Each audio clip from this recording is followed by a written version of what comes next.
to play for the American League Championship. I don't believe it. It just continues. My oh my. High fly ball into right field. She is gone. Oh, drives one. Right field. Did he do it? He did. Are you kidding me? Let's go.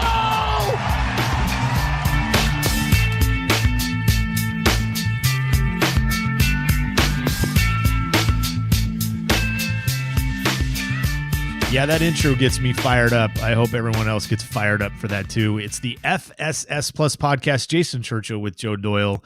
Mr. Doyle, there have been a couple of... so before we started this podcast about a month and a half ago, I asked for some podcast name suggestions, and I was looking at some before we got going here. So right off the topic, before we get into talking about the draft, talking about trades, we're using FSS Plus as a placeholder. And I asked some folks, hey, if you have name suggestions, please. But let me throw a couple at you from listeners. There's a couple of decent ones. There's a couple of funny ones. I think people are trying to be goofy. There's a couple of bad ones too. But let me just throw a couple at you, and we'll mull some things over, and I'll just think about it conceptually. But Jeff in Ontario says we should call the show The Drop Third Strike. I thought that was awesome because it's like, so are we basically just the drop third strike? Yeah. We're like, well, you did something good, but then you did something bad. We are a couple of mistakes after all. This is pretty good. Yeah. Mistake pitches might actually be the best name for the show. Carrie in Lincoln, Nebraska says, how about hitters and splitters? So I kind of like that because there's some, it's short and it's got baseball terms. We can't do either of those, but that's fine. I can't. Well, I mean, I can split. This is not the same kind of split. Jacob in Snoqualmie suggests, how about Here Comes the Ephus? that was pretty funny. Patrick in Buffalo has a couple. He says we should call the show Warning Track Power, which also was funny and very fitting from my days playing, or Sinkers and Sliders, which is along the lines of Carrie's hitters and splitters. Kate in Culver City. Where the hell is Culver City? Is that California? Is that California? Yep. Kate says she says, I've got the winner. This is it. The upside play. So I do like that. Ooh. The problem is I think it's taken. I think there's a podcast out there with that name, but I do like that. So I'll check into that. What about underslot talent? I get it. I'm not sure talent really fits on anything that I'm involved in. What about budget senior signs? How about talent with a joker? Yeah. You know what I've always wanted to name a baseball podcast, and it makes no sense, but I've always wanted to find a duo to call Bangers and Mash because it's just a good baseball duo name. It is. You know how we do that? We hand this podcast over to a couple of former ball players. That's how we do a couple that. of Brits. We could get Harry Ford on. He could be half of Bangers and Mash. He represents England. And can he be both? I think we need another Brit. We need another Brit. All right. Well, I'll work on that. We'll see if Kate Beckinsale is available. I'll get my people. Oh, there you go. Yeah. But the upside play, I think that's good. I'll check into that. I like that. So there's some concepts there worth thinking about and considering that. So keep sending those in if you're interested in naming the pod. We'll find out a way to reward the person that suggests the name that we pick. With some swag, with some gift cards, things like that. So Mr. Doyle, Joe, we are just, and I can't believe this, we are 3 weeks away, dude, from the MLB draft. It's like 3.5 weeks. I can't believe, I looked up at the calendar earlier this week and I went, it's freaking mid-June. How in the world did this happen? How did this happen? In fact, when we first started this show, it was the last week of April, and we are in the middle of June already. We're about 3.5 weeks away. There's a ton of new content at futurestars.com by Mr. Doyle. We're talking about a new 2023 that goes 600 deep. Joe, really quick, tell me how many players are going to be drafted in the 2023 draft. Ooh. Okay. It's either 613 or 616. You hit me on the spot and I'm trying to remember. So if it's you've 613, ranked. it'll be one of those two. So you've ranked 600 players. So there's a really good chance that 95% of the players that are drafted in 3.5 weeks are on your board. That's remarkable. If So I'm if at you're digging around, 95%, I mean, I that's would be thrilled. If I'm at 70%, I would be thrilled. I mean, I've got 889 scouting reports written. So they're probably on the board somewhere. Yeah. But Yeah. but I mean, honestly, there's so many JUCO guys and D3 guys and hidden kids in South Dakota that I miss. I mean, you do Sure. your best. But 600 players, that is deep. So you can do Yeah. your research, you can sort, you can read reports on players. The 2023 top 600. Maybe the best way you can go to the front page at futurestarseries.com and get that. But as new stories get posted, you can just hover over the MLB draft drop down in the menu right there and get the top 600. Also posted this week, the 2024 top 100 high school prospects and the 2024 top 200 college prospects and the 2025 top 200 college. So you can find that all on the front page and by hovering over the MLB draft drop down in the menu at futurestarseries.com. Now there's a fresh mock draft up too, Joe. You've been busy. You told me the other day, like your eyes were bleeding and your fingers were made of leather. Yeah. But it's really good stuff. The one piece I haven't looked at is the 2025 top 200 yet. I haven't dove into that one. Dived into that one. I haven't looked at that one yet. I'm going to avoid that one. I haven't looked at that one yet, but I was looking at the mock and there's a new number one pick here. And before we go any further, let's remind folks that mock drafts are for discussions and conversations and to build scenarios, especially with weeks until the draft itself.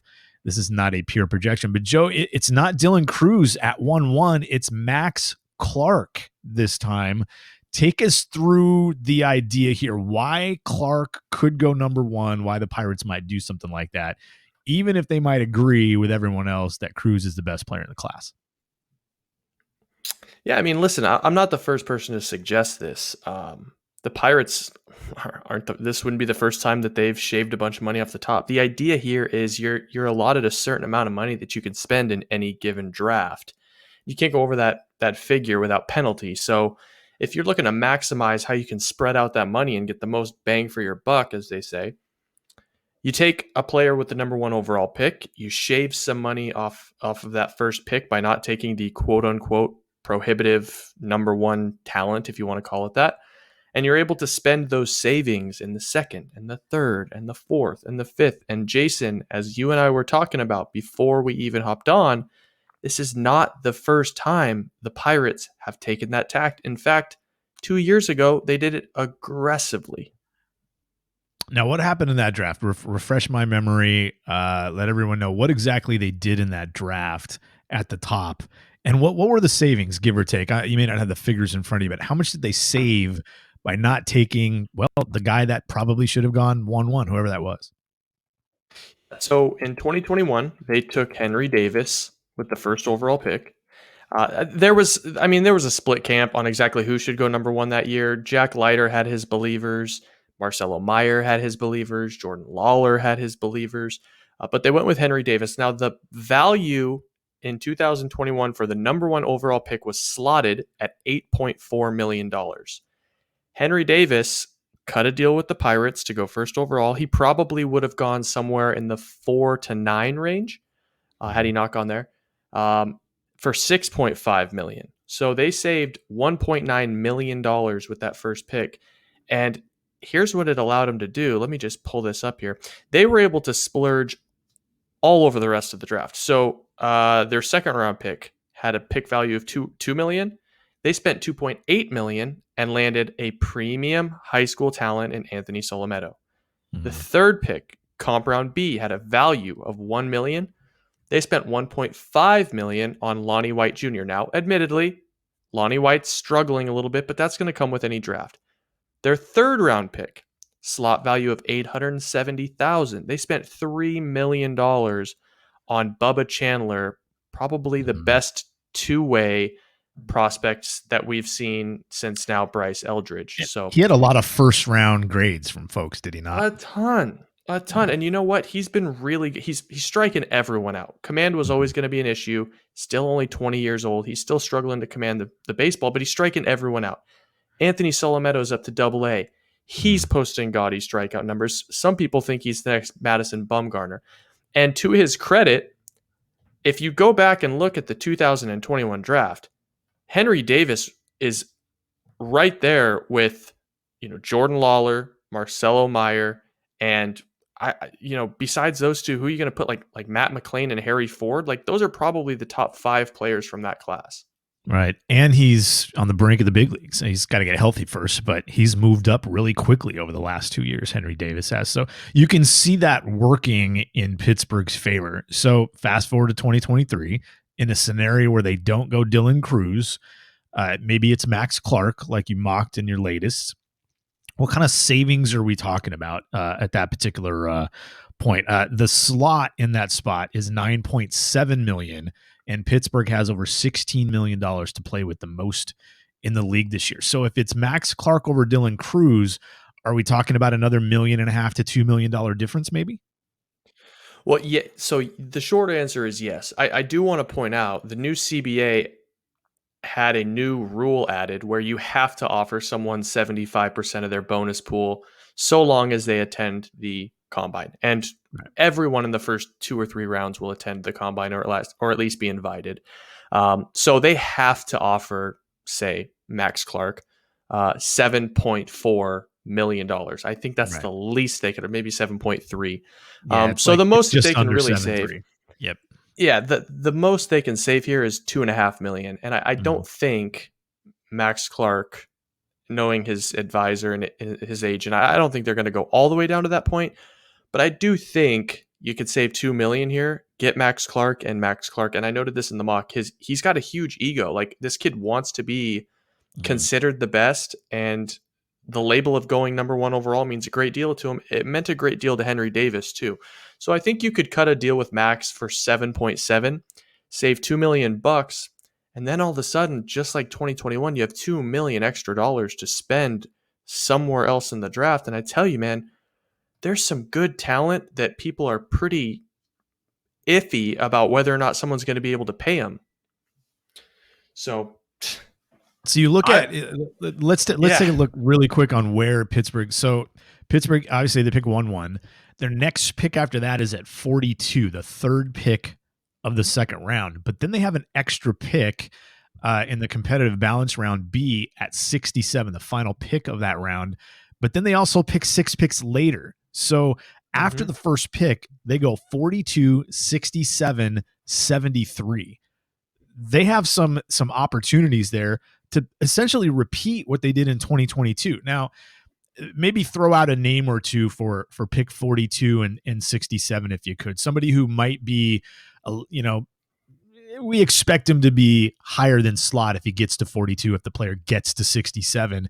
That would give Pittsburgh an opportunity where if they take Cruz and pay him $9.7 million or thereabouts, they probably wouldn't have that opportunity. Because I think if you're a Pirates fan, you're thinking they didn't take Dylan Cruz, get out of here. This makes no sense, but it absolutely can make sense. And we just look back 2 years ago, it did make sense. Yeah, let me give you 3 names that I've heard the most of late as like guys that are going to be tough to sign. And the first one that pops out is Thomas White, Phillips Academy, 6'6" lefty, committed to go to Vanderbilt. Most people think, there are some that still think he's in that 11 to 20 range. Most people think he fits somewhere in the 25 to 40 range. My understanding is he is not going to be cheap. And it might take the right team in, the second round, pick number 42 with a ton of savings, to land a guy like Thomas White.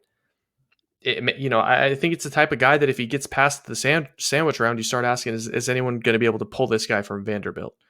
So that's a lot like the Anthony Solometto route, right? Solometto, I believe, was committed to Duke or Virginia, expected to be a tough sign. They landed him. Same with Bubba Chandler.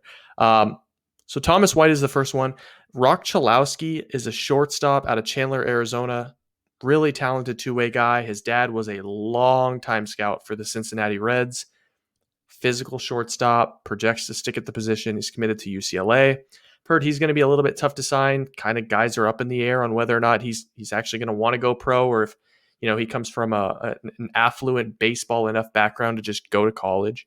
And then the other one, and this one is I think the one that is really interesting, Johnny Farmelo. You and I have talked about Farmelo before. He has a steadfast commitment to the University of Virginia, another extremely affluent family. Had a kind of roller coaster spring where got a little over anxious in the box, started swinging at bad pitches, and I put this in the mock to the Dodgers. I've talked to scouts who believe Johnny Farmelo, there's nobody in the class that can rival his tools. 70 grade raw power, 70 grade run tools, and already going and getting it in center field. So those kind of raw tools will certainly intrigue some of the teams that are maybe in the second round. But it kind of will come down to, do you have the financial flexibility to swing for the fences on something like that? Very, very interesting. The Pirates have a decision to make. It should be an easy one. They should, in my opinion, they should take Dylan Cruz, but there's some things we may never know, but we certainly don't know now. Is Dylan Cruz just slot? Does he just want to go number one, so he'll take slot? What are the chances he takes 9.5 instead of 9.7 or 9.2 instead of 9.7? I would say probably not great, but he doesn't really have as much leverage as a college player that isn't a draft eligible sophomore. You don't have a ton of leverage because you don't want to go back to school, play your senior year, risk having a worse year, risk getting hurt, and then come out as a senior. You have zero leverage. So Cruz really doesn't have a ton of leverage here, but I would think about that. Like if I'm a Pirates fan, I'm just like, man, I just get me Dylan Cruz, because he's probably in the big leagues in a year and a half, right? Like that's the whole idea with Dylan Cruz. And maybe Pittsburgh, that Pirates roster, starting to crest a little bit. And I'm kind of excited if I'm a Pirates fan. I don't really want to wait for Max Clark. So I completely understand that from a draft standpoint. When you're trying to put together draft classes and spend your money wisely, and you take a high ceiling player with the number one pick, I get it. If I'm a Pirates fan, I'd be disappointed, I think, for a little while, but then I'd probably fall in love with Max Clark. So interesting stuff there. Hey, I also notice Paul Skeens gets to number 5 in your latest mock to the Twins. The Twins would probably do cartwheels if Paul Skeens gets to them at 5. What's the floor for Paul Skeens? He's the draft's best arm, pretty clearly the best arm. What's the floor for him? Is 5 the floor for him, or are there scenarios where he gets to 7 or 8 or 9? I mean, I have a hard time seeing him get past 5. I have a really hard time seeing him getting to 5, but just the way the last 2 mocks that I've filled out have worked out, Paul Skeens has dropped to 5. I don't think Texas is in on him at 4. I don't know. I haven't heard them connected to Paul Skeens at all, but that might just be because they're under the presumption he's not going to be available, and they have just circled hitters. Detroit, I've only heard hitters. I've only heard Walker Martin, and I've only heard Wyatt Langford. So, I just discount that Paul Skeens is in play there. And so if he's not one of the picks in the first 2 picks, he ends up at 5. And I know that that Minnesota has always had an affinity for bats, specifically left-handed bats with power. There's quite a few of those in this class. So do I think it's possible he slips past 5? Maybe. I wouldn't expect it, though. But I don't think there's, 7 is definitely the floor. There's no chance he gets past the Reds. Yeah, that'd be really interesting. I doubt he gets past Oakland, too. They're really building something interesting there. Oakland, is Oakland tough to read at this point? Or are they just business as usual, at least from a draft standpoint? There's so many things going on at the major league level. Are they harder to read this year? Is it pretty much kind of the same way they've always done it? I mean, they've had the same scouting director and people running the draft for it seems like 40 years, but I think it's been around 20. Yeah. So not a whole lot has changed there. Yeah. What's funny is their scouting director is now, let's see, their scouting director was actually in the movie Moneyball, Eric Kubota. He was one of the interns that was working for Billy Beane, just a fresh-faced 20-year-old kid in that movie. We remember the scene. So we remember that scene, right? Like, didn't Brad Pitt go in and say, Kubota, did you ever play ball? And he said, no. And he said, cool, you're the new scouting director. Like that was the scene in the movie anyway. So, yeah, absolutely. And he's been there ever since. Been there ever since, yeah. But they've always at least in the time that I've done this, I've had the chance to get to know a lot of people in the industry over the last handful of years, and I've kind of had a difficult time connecting and like really getting to know folks in Oakland. They've always kind of played things tight to the vest, even though they're all rather online, as I like to say. So I don't really have a good feel for what Oakland is going to do. I had heard Jacob Wilson as of about a month ago. I'd heard Rhett Lauder recently, and I'd heard Enrique Bradfield too, but honestly, none of it, like some of the other team connections in that mock, I feel a little bit, better about, but Oakland always seems to come secondhand. Yeah, it's a really interesting club. Really always has been, at least for the last couple of decades in the Billy Bean era, so to speak. So there's a handful of new first rounders in this mock. We've talked a little bit about, a couple of weeks ago anyway. We talked a little bit about Nebraska shortstop Bryce Matthews, who you have in this particular mock, going in round one. I think you have him at 28 to the Houston Astros. Really interesting player, good athlete, all that good stuff. But another one is Joe Whitman, the lefty at Kent State. Now, left-handed pitching, college pitching, reaching the mid-90s. I mean, you can see why. Like, you don't even need to really go much further. You have him at 23 to Cleveland. Anywhere in that range makes sense for a guy doing what he's doing. But this particular projection, Joe, is pretty new. There hasn't been a lot of this. Tell me why Joe Whitman fits here, not specifically to Cleveland, but fits in this range, and how far he's come over the last year or so. Dude, his story is crazy. He goes to Purdue as a 19-year-old. He's there for 2 years. He pitches like 5 innings, 6 innings. He walks 12. I mean, he walks 18 batters per 9 his 2 years at Purdue. So he transfers out of there, plays a summer in the Northwoods, performs a bit better, 3 walks in 20 innings in the Northwoods. I would say that is almost infinitely better. Mm-hmm. Ends up at Kent State this season, 81 innings, 100 strikeouts, 29 walks. He looks like a totally different player. His strikeout rate is through the roof. His walk rate is, frankly, even at the pro level, well above average. And now, he goes to Katuitt for the second summer in a row, and he just got done on Sunday, 5 innings, 9 strikeouts, no walks, touching 96 with a big slider and a changeup. Conventional scouts, old school scouts, they'll tell you, like 6'4", 215-pound lefties that throw 96 with 3 pitches don't grow on trees. And there's a floor for that sort of player. Wait a minute. Hold the phone. You're telling me I can't go pick Joe Whitman up off the street. You're telling me that I can't go grab. I live in Mercer Island, Washington. You're telling me I can't go outside and just find a Joe Whitman. So you mentioned that's a prototypical first round left-hander right there, is essentially what you're saying. Yeah, I mean, to the T. Now you can go find the Purdue version of Joe Whitman on Mercer Island and an adult baseball league, no doubt. I love it. I love it. That's what a fascinating kind of recent, surge, for a guy like Jason, that. If I were Whitman, I was going to say if I were Joe. If I were Whitman, I would hang him up. I wouldn't throw again at Katuitt. I just don't know. You've gone to the Cape. You've faced good hitters. You gave up 2 hits. You didn't walk anybody. 9 strikeouts in 5 innings. You're the talk of the draft right now from a pitching perspective in a draft that is starved for college pitching. Yeah. I would hang him up. Yeah. You got nothing left to prove. Be done for the summer. There's nothing else to gain. Yeah.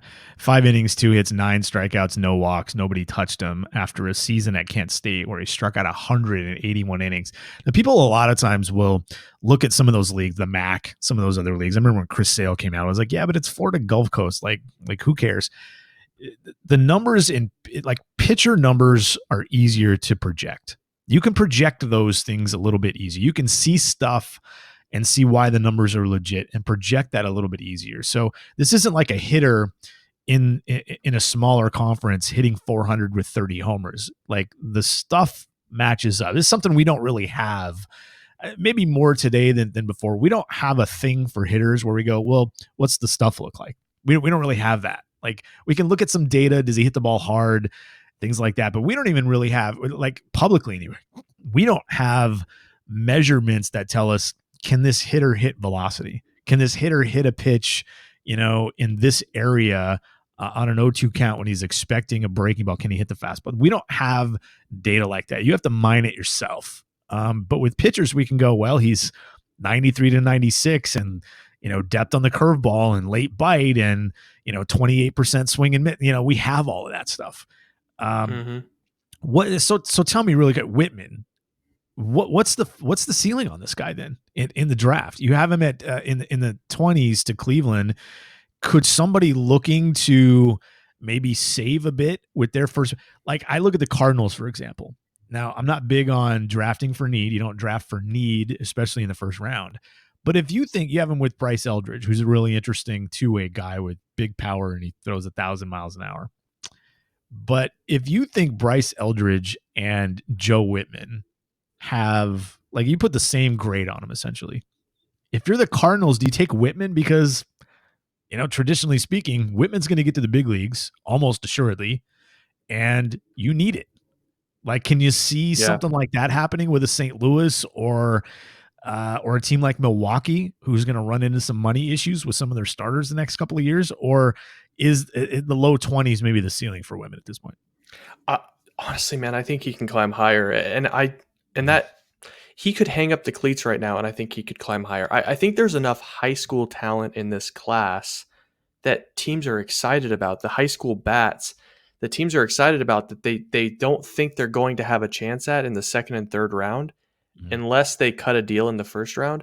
I think the White Sox make a lot of sense at 15. I think the Cubs have done something similar with Jordan Wicks in the past. I wouldn't discount them. They've always kind of gone for the high school route in the second and third round as well. I think Colorado at 9, I know that seems really, really hot, but you got to remember Frank Mazzucato was expected to go in the middle of the second round, 2 years ago? And he went 7th to the Royals. So always expect the unexpected. I think he could, like I said, Colorado, maybe the Angels, maybe the Diamondbacks, the White Sox. Like, we know, and you've suggested as such, that the Angels and the Diamondbacks are looking at pitching. Like, I think there's a lot of teams that would like to find an arm in this class high, something that they know that will pan out, and then they can splurge a little bit in the comp rounds and the second round. So yeah, for a class that is starved for pitching, I don't think Whitman could be in a better position. He's a fun pitcher to watch. Let me throw you this. This is a great question for you. Knowing the stuff that Hurston Waldrop has, but knowing that Hurston Waldrop has been beat up a lot, and there's some effort in his delivery, and he's 6'1", and he's right-handed. Is there a conversation to be had that Joe Whitman isn't a better, safer, just more overall well-balanced pick than Hurston Waldrop? I'll tell you this, and this is the way I would lean as well. There's at least one team that's entirely in the first round is entirely off of Waldrop. They're not taking him. He could drop to the bottom of the draft where they pick and they're off him because of that. They're worried about that. They're worried about what happens when things unravel for him.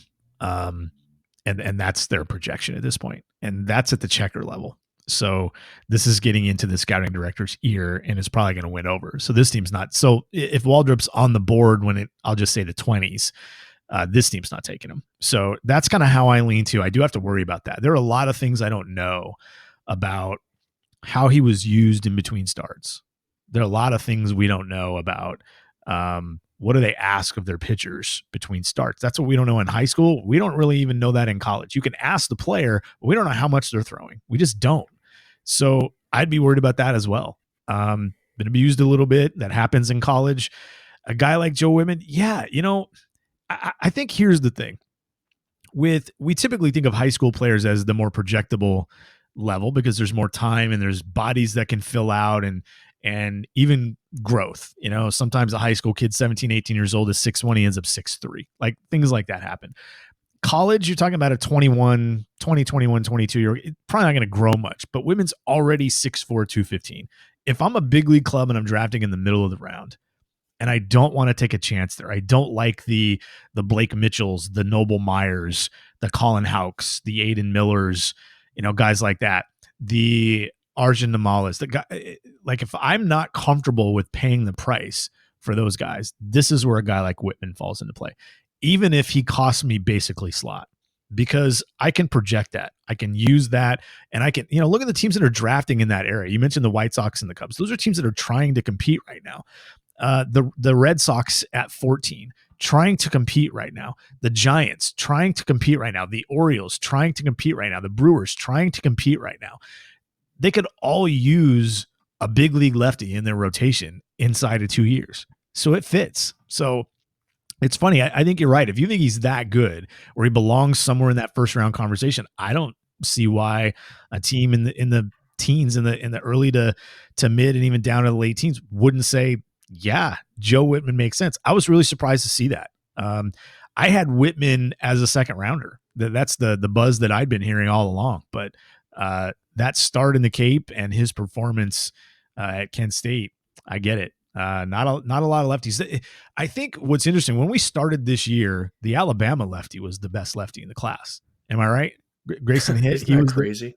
And then he gets hurt, and now we have a guy like Joe Kent kind of stepping up in his place. And teams do look at things like that. Left-handed pitching, you get a little bit of a nudge when you're left-handed. So really interesing scenario kind of developing there. Give you a little peek behind the curtain. And this is a text that I got on Wednesday morning. And it was an accidental text. A scouting director. Yeah, was not meant for me. A scouting director texted me on Wednesday morning, and all he said was, that boy Joe at Kent made himself a shitload of money. And he quickly followed that up with, oops, wrong Joe. And I said, yes, he has. Yes, he has. Yeah, that's good stuff. Yeah, you miss bats, left side. Raw stuff is there, throwing strikes. I mean, 29 walks in 81 innings? That's good enough. They'll be able to help him out there too. It's not great, command, but and there's always going to be directors, Jason, that just don't care for risk.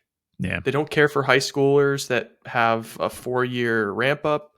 Hurston Waldrop has performance issues and things like that. And usually the first round is selected by general managers and scouting directors, and the analysts who like the people like Hurston Waldrop, they start to take more effect in second, third, fourth round. So I think for that reason, I think there's a very good case to be had that, I'm not saying that Whitman is better than Waldrop, but I am maybe saying in terms of the draft, Whitman goes before Waldrop. Yeah, he certainly sounds safer, doesn't he? If you're betting on a guy to get to the big leagues inside of 2 years, healthy and throwing strikes, yeah, I mean, Waldrop obviously has the stuff to make him a top 10 pick, but interesting, good stuff there. Hey, the draft comes, and then like 2 weeks later, 3 weeks later, the trade deadline. It's almost literally 3 exact weeks after the draft, the trade deadline hits.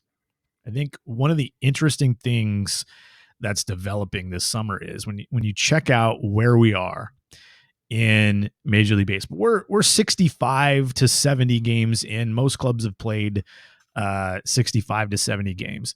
When you look around the league, Joe, one of the things that I'm noticing is we're getting a lot of teams that we're expecting to win that aren't in a winning position right now, that aren't in a good spot. It doesn't mean they're out of it. I'm just saying they're not in a good spot. Like the San Diego Padres, not in a good spot. The Cubs, who spent a little over the winter, not in a good spot. They started off well, not in a good spot. The Philadelphia Phillies and the New York Mets, not in good spots. The Phillies are 1 game over 500. They're probably too close to consider in this particular scenario that I'm trying to build up here and doing a poor job of doing. Mets certainly fit here. I'm not sure if anybody in the American League West fits, but Cleveland, I think, fits this bill. This, Joe, might be a seller's market. If you are, and you know what, I'm going to throw the Blue Jays in here too. If you are a club that is pretty good roster, we'd say like the Blue Jays, pretty solid roster, capable of making the postseason. We've seen them do it. They're 38 and 32. They're only a couple of games out of a wild card spot. How strong that hold is, I don't know. But when you have opportunities to go out on the market and get a big return, if your ROI on something is bigger than expected, bigger than normal, you tend to consider it a little bit longer, whether you're buying a car, buying stock, buying a house. Wait, these shoes are on sale. Like, you tend to give it longer consideration, right? And I just think there are a handful of clubs that might end up doing that this summer. Now, I threw the Blue Jays in there just for conversation's sake, but there are 3 teams I have in mind here, and I want to get your take on a couple of them. The Cleveland Guardians are 32-36 entering the weekend. They are 2.5 back in the division because the American League Central sucks. But they're 6.5 back in the wild card. They might be a team that has to win their division to get into the postseason. Cleveland obviously doesn't spend money. We've heard rumors that they might shop Shane Bieber. Is this potentially an opportunity for that organization to go out and say, hey, we have this kid, Josh Naylor, who's got 3 years of control left, who's a pretty good hitter, and he's having a really good year. What do you give us for him? On top of Shane Bieber. Is this a time when Cleveland might at least field calls for Jose Ramirez? Because if they're ever going to trade Ramirez and get younger, it's got to be now. He's 30 years old, and he's got 6 years left on his deal. Does Cleveland sound like the kind of team that wants to pay a guy $20+ million at 35, 36 years old? It surely doesn't seem like it. And they almost never let a guy run out his contract. It just seems like Cleveland might be in a position to take advantage of what I think is going to be a seller's market. There aren't going to be a lot of sellers. And it's odd that teams that were competing or that we expected to compete were playoff teams last year. They spend money, are the teams we're talking about. Cleveland's one of them. The Cubs are another. The Giants are another. But Cleveland, give me your take on Cleveland and kind of maybe how you would approach the trade deadline if you're the Guardians, because they have some interesting pieces. But that farm system, while good, lacks some things. And they're not ready to compete next year, the year after, without Jose Ramirez and Shane Bieber. And it sounds like they might shop at least Shane Bieber out of the two. Man, if the AL Central wasn't so terrible, like on a year in and year out basis, this would be such a self-explanatory answer. Mm-hmm. But they're 2.5 out. Mm-hmm. I mean, they're 4 games under 500. They're 2.5 out from leading the division. I think if you're here a month from now, it's the middle of July, the All-Star break is here. You're really fielding calls about the deadline. Mm-hmm. I don't think you can sell. I mean, I think you can parse some pieces that aren't moving the needle for you, like in a Ahmed Rosario. You're not going to bring him back. Mm-hmm. So I think maybe you do that, but for the sake of the fans, this is kind of the organization that you built. It's set to compete on a year in and year out basis because the division is so bad. Maybe you get hot in September, but honestly, I think the best thing for Cleveland right now would be for the team to go on a 7 or 8 game losing streak, if I'm being totally honest with you, Mm-hmm. and force them to sell into a seller's market. You should trade Shane Bieber, in my opinion. Let me ask you something. Let me throw a little bit of a wrench into it. Tristan McKenzie was scratched from his Friday start with a sore right elbow. Hope Tristan McKenzie's good. That's a kid we like. That's a quality kid. That's a quality player. He's a good arm. He's been good for them. Still has some pretty big upside. Still has a chance to grow into his body and be an all-star level arm. But if that goes sour, does that change your mind if you're the Guardians? Because every time you lose a player, like they're calling up Tuki Toussaint to throw in his place. That's a pretty big step down at this point. You might, and here's the thing: if you're shopping Shane Bieber, are you actually trying to win this year? Like, let's say you go out and you trade on July 28th, like 4 or 5 days. Are you trying to, right? So if you're shopping Shane Bieber, like, who shouldn't be shopped at that point? The thing that's interesting with Cleveland at this point is they can always, we always seem to be discussing these types of deals because they're always so stocked with pitching. Mm-hmm. Like, they've always got 3 or 4 arms knocking on the door, ready to take someone's spot. Right. They don't really have that anymore. I mean, Justin Campbell's out for the year. He was a 2nd-round pick last year. Espino's out for the year. Mm-hmm. He's been beat up for the last few years. Gavin Williams is going to be really, really good. Right. And he probably should be in the rotation right now. Mm-hmm. But besides that, Joey Cantillo and some of these other guys, they're Tanner Burns, they're a little ways off and they haven't performed that well. So for that reason, I think the best thing for the long-term health of the Cleveland Guardians would be a losing streak that forces them to sell a Shane Bieber and restock the cupboard a little bit and go into this draft wanting pitching. And I tell you the guy that they should move. And this is, people are going to hate this. You should hold on to Jose Ramirez, first of all. That's my opinion. You should move Emmanuel Clase. You've got him for 4 more years. He's a reliever. You have a $10 million club option in his age 31 season. Wow, could you ask for better control as an organization? They got the Padres gave up so much for Josh Hader, and the Mets gave up so much for Edwin Diaz. This is a better arm with more control. I mean, if I were the Guardians, I would move Clase for 4, 5 premium prospects right now to a team that needs back end help at the back of their bullpen. This is Edwin Diaz level value, is it not? Without question. Being signed to that deal, was it 5 years, $20 million with club options through 2028? Dirt cheap. He's 25 now. You mentioned he'd be around 30, 31 when he's done with that deal. But relievers tend to age fine. Like, you're not talking about 30, 31-year-old relievers falling off a cliff. I mean, we're watching Kenley Jansen and Craig Kimbrell do it well into their 30s. That's a really interesting thing that I hadn't really thought of. Now, strikeout rate's down a little bit this year, but we're still talking about a really good performing arm. And, he throws hard, and he's pretty much a slam dunk late in a game. That's a really interesting. But again, I go back to, if you're trading Shane Bieber and you're trading Emmanuel Clase, or you're willing to do it, should Jose Ramirez really be off the table? Because if you're trading, and you mentioned you're trading for prospects, or at least very young players, maybe unproven players that you really like. Jose Ramirez is going to be 31 years old in September. If you're ever going to trade Jose Ramirez, it's now. Or it should be now. Now is better than a year from now. Now is better than, not necessarily the winner, but now is better than doing it a year from now. If you trade Shane Bieber and Emmanuel Clase for young, unproven talent, what is Jose Ramirez there for other than to sell tickets? Well, I mean, I think you can still build a contender in the AL Central without Emmanuel Clase or Shane Bieber in 2024.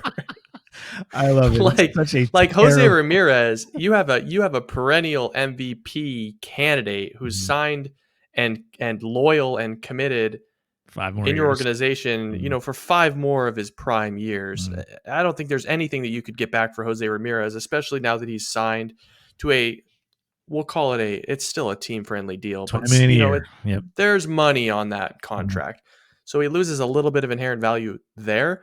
You can still build a competitive team in 2024 if you move Bieber and Clase for, say, you could get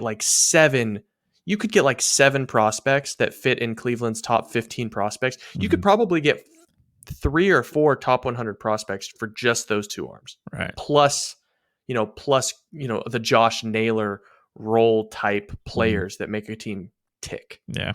Interesting. Cleveland's in an interesting spot. The Cubs, it's a little bit of a different roster. Now, they've added a few things.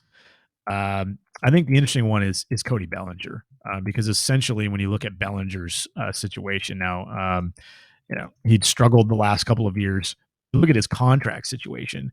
The Cubs went out, spent a little bit of money. Stroman is there. They gave Bellinger $17.5 million. It's a mutual option for 2024, which essentially is Cody Bellinger can opt out or the team can opt out. He's played just 38 games, was having a good season. When he got hurt, he's back now. If he continues and is healthy and plays the season, out until the trade deadline, he's going to generate interest. And the Cubs are in a position right now where it does not make a whole lot of sense for them not to trade Cody Bellinger. Because either way, he's going to opt out and go out and try to get a 3, 4, 5, 6 year deal after this year, as long as he's performing. But there are other names on that Cubs roster that are interesting. I've mentioned Marcus Stroman before. He's having a career year. He would probably be one of the best pitchers on the market. Shane Bieber, Eduardo Rodriguez would be right there with him. Stroman's not a guy who pounds the zone necessarily. He's not a big strikeout guy. He's a ground ball guy, but he's eating innings. He's over 90 innings on the season so far. in 15 starts, and he can opt out after 2023. So teams are going to look at it. The Cubs should look at this as, well, he's a rental. We're selling 2 months of Marcus Stroman here. The Cubs, if you're the Cubs, now you look at their current situation, it's not like Cleveland. The Cubs are 3 games back in the NL Central because the NL Central also isn't very good, but there are 3 teams ahead of them in the NL Central. They are 4.5 back in the wild card with several teams ahead of them. The Mets, the Padres, the Reds, the Brewers, the Phillies, the Giants, the Marlins, and the Dodgers. The Cubs should sell. Am I wrong? I mean, why is there no talent in the middle of the country? Yeah, there's not a ton. How there. is it that the Pirates are still leading the Central 1 game over 500?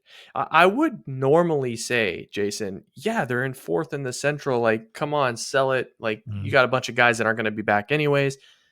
But with all due respect to the Reds and the Pirates, they're not rosters that look like they're built for 162 games. Sure. So the Brewers, I would expect, win that division. What you have to ask yourself is, how far behind the Brewers are the Cubs? So I think this is another question, unfortunately, as a cop-out answer. I think you kind of asked this question a month from now. My expectation would be that the Cubs still struggle, and they have no business holding on to, if they don't think they're going to make the playoffs at all, they have no business holding on to Marcus Stroman. Right. They have no business holding on to Cody Bellinger. They have no business hanging on to Trey Mancini or Michael Fulmer. They've got some good pieces to move. Drew Smyly. Drew Smyly's a very good piece to move.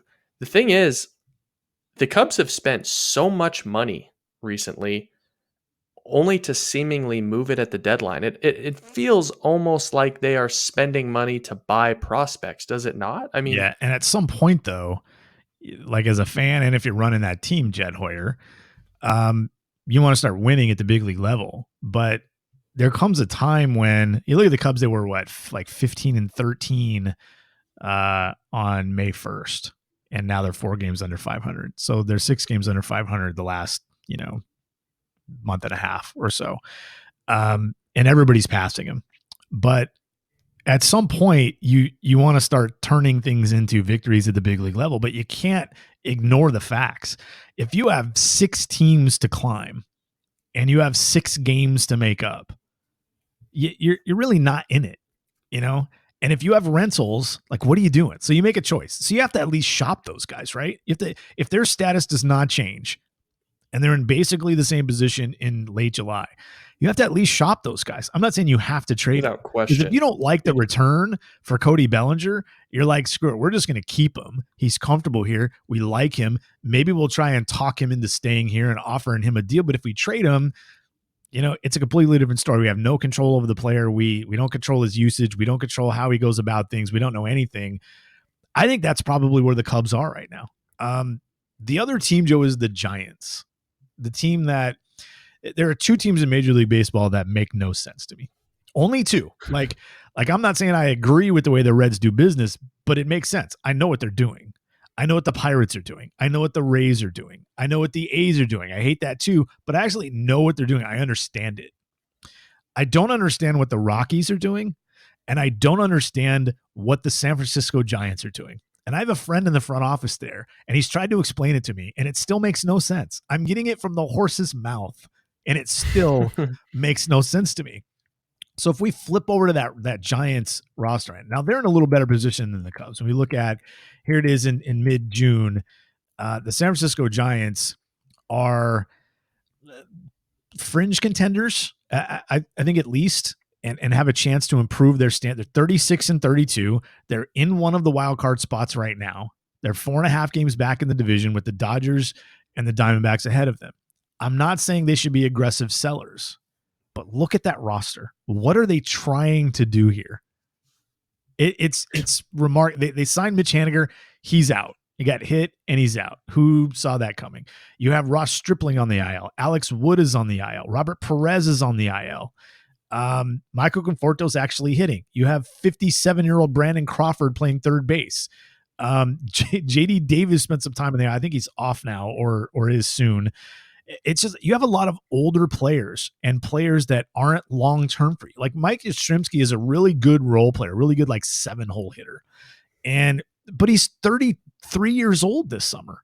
Like, are you just hanging on to these guys for Austin Slater's had a pretty good, late career. He's 30 years old already.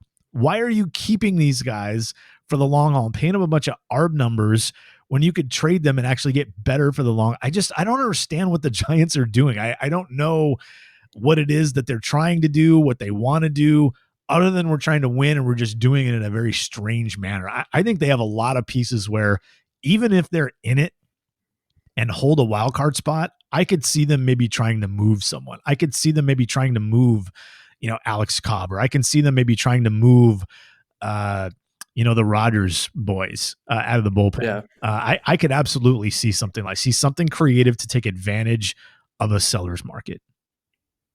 I'm not even going to sit here and act like I know what's going on in San Francisco. Here's what's great about it. It seems like they attack every season from a transactional standpoint different. Yeah. How much different does this team look without stating the obvious with Aaron Judge? Right. Like, sure. Or Carlos Correa. Yeah. I mean, like the tact in July is just so different if they've got one of those two players. But as is, they have a bunch of 30 to 33-year-old veterans that still have a couple of good years left in them in expiring contracts either this year or next year. And they're just in this middling place. It's a middling, farm system. It's a middling roster with middling veterans. And the thing that makes the Giants tick, in my opinion, is they have so much money to spend. Mm-hmm. So it's like every offseason they can reset. And they're going to, you look at their payroll, they're going to have $45, $50 million come off their books in Wood, Crawford, Peterson, Junis, and Perez. They're all coming off the books this summer, and probably Alex Cobb. I don't think that they'll bring out Alex Cobb back for $10 million. So you might have $55 million. Could opt out as well, so they could have another $18 million on top of that. Yeah, he's a 50-50 for me. $18 million for a 31-year-old Conforto. Although if you think you can get a 3 or 4 year deal, he probably does. He's having a good year too. So yeah. So I mean, like this team could have as much as like $75 million roll off their books, and I guarantee you they're going to go into this offseason looking to transact. Probably looking to transact another 32-year-old outfielder. I would think that Matt Chapman, if there was a place that Matt Chapman is going to land, San Francisco is as good a bet as any place. Yeah, that's a really good point. They don't have an obvious answer at that spot unless they're moving Casey Schmidt there. They do have JD Davis, but he can be moved to first, and they have Tyro Estrada to play second base or shortstop if they have to. Yeah, it's an interesting roster, but only from that standpoint. They have a bunch of 30-somethings, and at some point, doesn't it have to change to some extent? Either have more long-term guys or have some youth come in. Really interesting. Here's what's hilarious about the Giants too. Something else that's hilarious about the Giants. If you go to their website right now, MLB.com/Giants, I'm imploring you to do that if you have an opportunity. I'm talking to you, Joe, and I'm talking to anybody out there listening, and tell me what their slogan says. Nothing like it. Boy, if that wasn't true. That's true. Yeah, there's nothing like it. I mean, you kind of look at some of the other high-paying orgs, like, the Yankees have the big fish, and the Phillies have the big fish now, and Houston is the developmental, machine. So is the Dodgers. That's not really the Giants. They just have a really bloated payroll with a bunch of $16 million contracts or $12 million contracts of guys that they know can roll out and get 2.5 wins for them year in and year out and, run into 90 wins, which is a fine tact, but yeah. I think the deadline's going to be fascinating. Flexibility. I think the deadline's going to be fascinating because people are worried that there aren't going to be enough sellers. There are going to be enough sellers because I think there's going to be 1 or 2 teams out there that's going to be like, I'm holding some cards here and I'm going to wait. Who's it going to be? Until the market. I don't know. I think someone's going to do it, whether it's San Francisco or the Cubs or the Guardians or the Blue Jays. I think there's some obvious clubs that I was going to ask you before let's do that before we go. If you're the Red Sox at this point, you're not having what I would call a terrible year. You're 1 game under 500, but you're 5 games back in the wild card. You're not winning the division. You're 13 games back in the loss column to the Tampa Bay Rays. you're pretty much toast if you don't make a run here the next couple of weeks. Do you blow up that? I don't mean blow it up like full scale rebuild. Do you blow up that roster pretty hard if you have the opportunity to at the trade deadline and over the winter like that? It seems like they need the overhaul, right? Yes. Maybe that's the team that tips the scale at the deadline. Without question. Yeah, I mean, they're like, listen, the Red Sox have payroll flexibility next year. It's kind of weird. Once Chaim Bloom came over to Boston, it feels as though he hasn't gained a good foothold for how to spend money. Like, he's still uncomfortable spending money that he didn't have in Tampa Bay. Like, he's just kind of thrown some weird money at Trevor Story, and he's thrown some weird money at, some of these different players. Justin Turner got a bunch of money. So yeah, I mean, I would move Turner, I would move Duvall, Verdugo. Like, I would get this farm system back in a place where you've got reinforcements, and then I'd go into the offseason and I'd buy the hell out of the pitching market. Yeah. That's what I'd do if I was Boston. Yep. I'm with you. What do they have? 35 games left against teams in the AL East that are above them? 40 games left? Right. Those are tough teams, man. Yeah, it's probably not going to go well for the Red Sox. Now, here's the thing. It's baseball. We could look up in a month, Joe, and we're talking, and the Red Sox are 9 games over 500. And I wouldn't be shocked. I would be surprised, but I would not be shocked because, well, again, baseball. I would like to go on record by saying I would be shocked. I don't know. Just like I look around, like, where are you getting those innings, man? Like here's the thing. Like the Red Sox are what's maybe the most interesting thing about the Red Sox from here until like the trade deadline time is when you look at their schedule and how they performed against those teams. So they have the Yankees, and then they're on the road, Minnesota and Chicago, teams that are either worse than them record wise or about the same. Then it's Miami, then it's at Toronto, then they have Texas, and then they have Oakland. Like, this is that's the rest of their first half. And then they start the second half after the break at the Cubs, not a good team, at the Oakland A's, and then they have the Mets, who haven't played well. Then they have 2 against Atlanta, and then 3 against San Francisco. That's a lot of mediocre. So really, to put together some sort of a run leading up to the trade deadline, they really only have to be decent to solid. They don't even need to be good because their schedule I mean, shouldn't they win 5 out of 6 against Oakland? That's 4 games over 500 right there by themselves. So I think there's an opportunity there because of who they're playing and when they're catching teams like the Cubs and the Mets when things aren't really going that well. So I don't know. Maybe Boston is that team. Maybe Boston's kind of the wild card in this trade deadline, because if they put just about everybody on the market, that's going to tip things in the buyer's direction just a little bit. Yeah. Fun stuff. I agree. Yeah, fun stuff. I'm always trying to figure out the deadline. I was told a long time ago by Keith Law, one of the most underrated and unappreciated by the public skills of a front office, skills of a general manager and the people he brings in to manage a roster. One of those skills is the most underrated skill is assessing markets. And that means being able to kind of project within reason what a market is going to look like, because you don't want to go, balls to the wall at the deadline if you think the market, the trade market and the free agent market over the winter is going to be in your favor. So I think teams right now are thinking about, and maybe that's one of the reasons why the free agency was so hot this past winter. Teams were like, yeah, we're not going to get the opportunity to make trades, over the next couple of cycles. So we're just going to spend more money at the deadline.